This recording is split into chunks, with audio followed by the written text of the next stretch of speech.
A federal jury Friday found that a Decatur hotel must pay $40 million in damages because they ignored child sex trafficking going on right under their noses.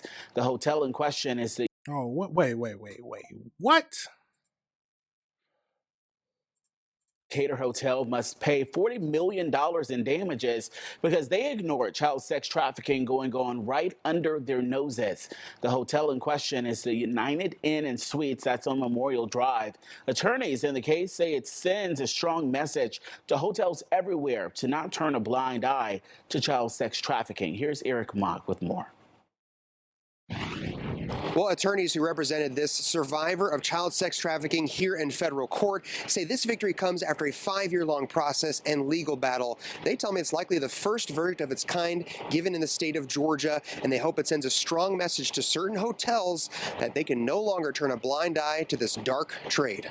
Yeah, what did they mean under their nose? What did they? That is crazy. Oh, I'm not surprised. Not surprised, says Tyler Washington, to hear that child sex trafficking went on in the United Inn and Suites on Memorial Drive in Decatur. He used to stay here and knows a lot of people who still do. Friday, a federal jury handed down a verdict that the owners of the United Inn and Suites, Northbrook Industries Incorporated, have to pay $40 million in damages to a survivor who was sex trafficked there from 2018 to 2019 when she was just 16. It was pretty historic yesterday. Patrick McDonough represented the survivor and says they made their case that hotel staff knew kids were being sex trafficked there and turned a blind eye because they were profiting from it. At trial, attorneys representing Northbrook Industries claimed hotel staff had no idea what was happening there. McDonough says the evidence showed otherwise. They're going up to the front desk. They're buying condoms. They're selling them at the front desk, condoms literally to children.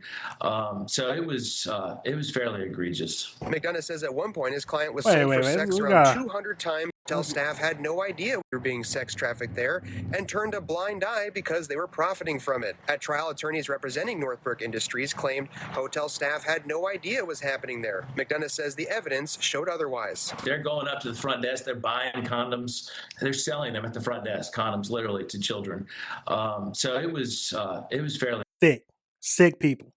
Egregious. McDonough says at one point his client was sold for sex around 200 times in a 40-day period. It's a big win for someone who had to endure such intense trauma within those walls. And I'm really happy for her, and it's going to change her life. And really, there's nobody I know, more deserving than someone who's been through this. But more importantly, McDonough says it sends a strong message to hotels everywhere. Punitive damage is a message and it's a statement to the hospitality industry. And what it says is, to run one of these hotels, you need to do your due diligence. There's a lot of great people that run great hotels and people do the right thing. It's just there's certain places out there.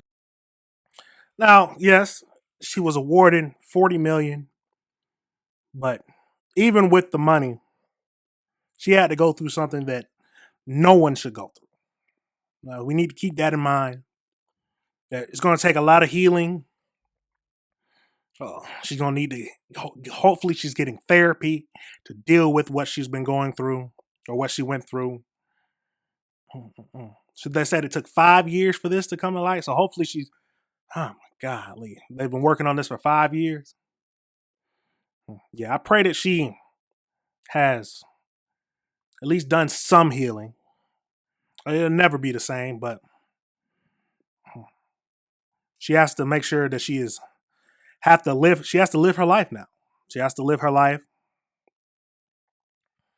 Yeah. See, why is it not shut down? That is a good question. That is crazy. Just letting them little kids buy condoms at the front. They knew what was happening. They just did not care because they were getting money from it. There are some sick people in the world. Some very sick people in this world who do not care what they do when money is involved. Don't care. I wish some criminals, I don't know if maybe some criminal charges should have been brought with this. At least for the hotel or some of the hotel employees. But that is absolutely wild. Let's finish up this video a little bit. It got left. they decide they're going to put profits over people, and in this case, over children. Now, we reached out to the United Inn and Suites. They told us the owner was not available for comment Saturday. And McDonough says, unfortunately, these types of cases against hotels are actually not uncommon. In fact, he's going to trial later this month on a very similar case. For now, reporting in Atlanta, Eric Mock, Fox 5 News. Crazy.